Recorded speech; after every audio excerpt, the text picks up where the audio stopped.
Selamat datang di Refugee City.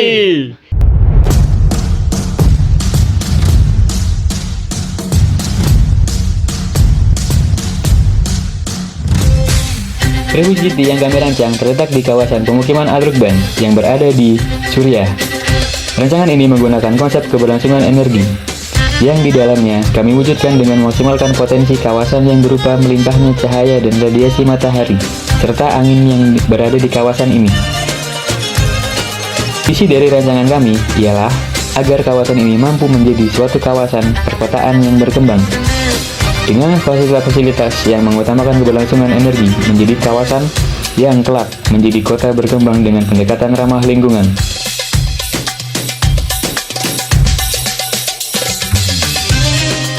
Mengambil konsep keberlangsungan energi dikarenakan untuk menjadi suatu kota yang berkembang, dimulai dari suatu kawasan no man's land, membutuhkan suatu daya dijual kepada kota tetangga, sehingga terjadi interaksi yang saling menguntungkan antara kawasan ini dengan kota sekitar yang memberikan pemasukan kepada negara yang penampung.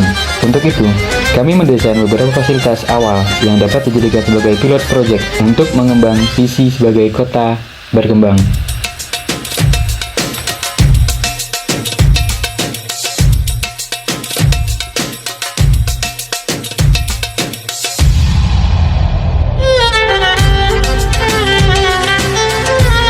Selamat datang di kawasan peribadatan. Di bagian sisi timur, ini adalah bagian dari masjid. Dan ada berbagai macam taman bermain. Dan ini adalah kita masuk ke area dalam. Area dalam ini dipusatkan untuk peribadatan atau masjid yang ada di Suriah. Dan kita lanjut ke lantai 2. Lantai 2 ini difokuskan sebagai tempat belajar mengajar baik anak kecil, dewasa, hingga remaja.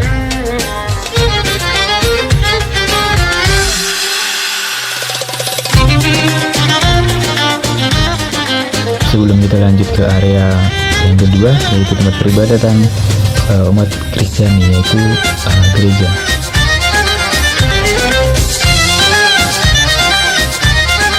Yang dimana dengan menggunakan konsep yang sama, karena tidak ada yang saling perbedaan dari bentuknya, atau menjadi toleransi antar umat agama.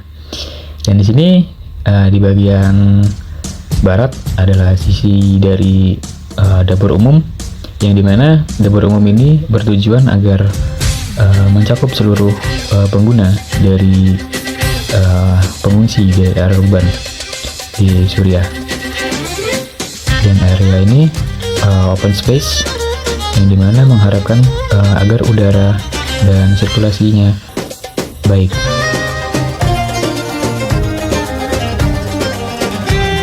Dan ini adalah sebagai pedestrian dari penghubung antar tempat satu dan tempat lainnya.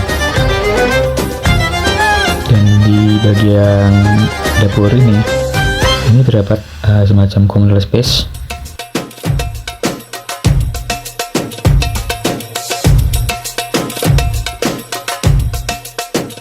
dan ada fasilitas untuk toilet dan tempat cuci tangan.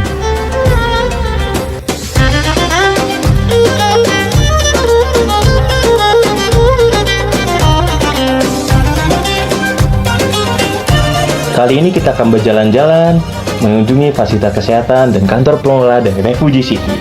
Di mana pada kawasan kali ini dibangun menjadi 2 lantai. Yang dimana lantai pertama itu dari fasilitas kesehatan, dan lantai kedua itu merupakan dari fasilitas ruang pengelola, yaitu pengurus dari Refugee City itu sendiri. Dan dimana pada samping bangunan ini terlihat ada vegetasi dari tanaman khas lokal di sana, dan ada jalan-jalan setapak yang digunakan untuk menuju akses ke fasilitas kesehatan di lantai 1 tersebut. Nah, mari kita akan masuk ke dalam bangunan tersebut. Kita mulai dari pintu sini.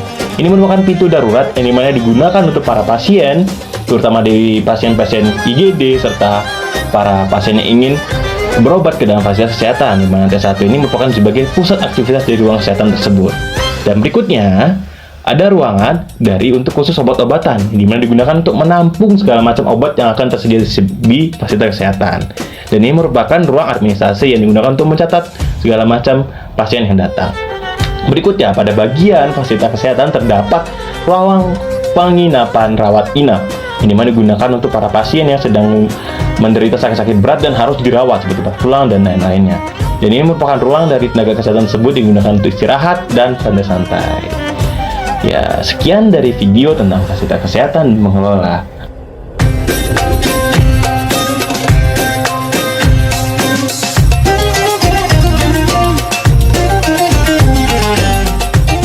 Lanjut ke kawasan selanjutnya.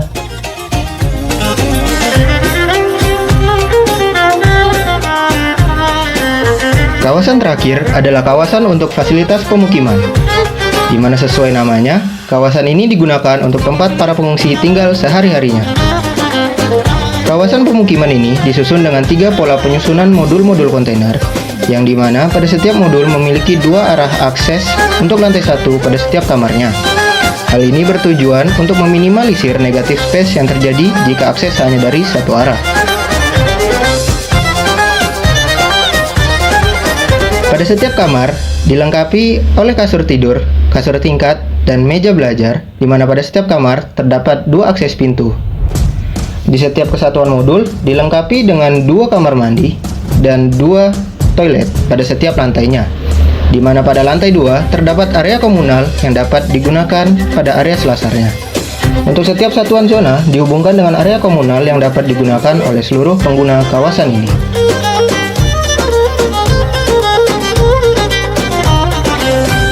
Selanjutnya, pada kawasan pemukiman yang kedua memiliki fasilitas yang sama seperti kawasan pemukiman yang pertama, di mana pada kawasan ini juga menggunakan pola penyusunan yang sama.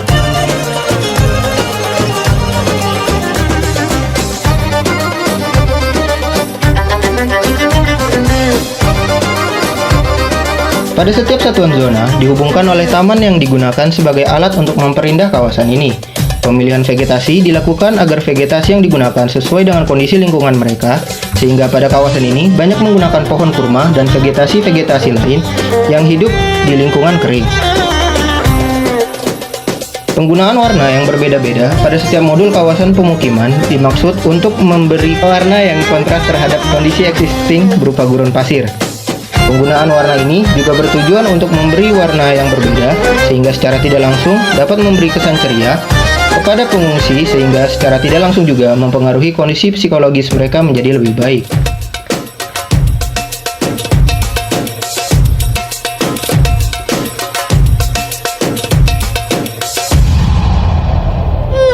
Fasilitas terakhir yang terdapat pada kawasan pemukiman ialah water tower yang digunakan untuk memberi pasokan air bersih pada seluruh kawasan kota ini.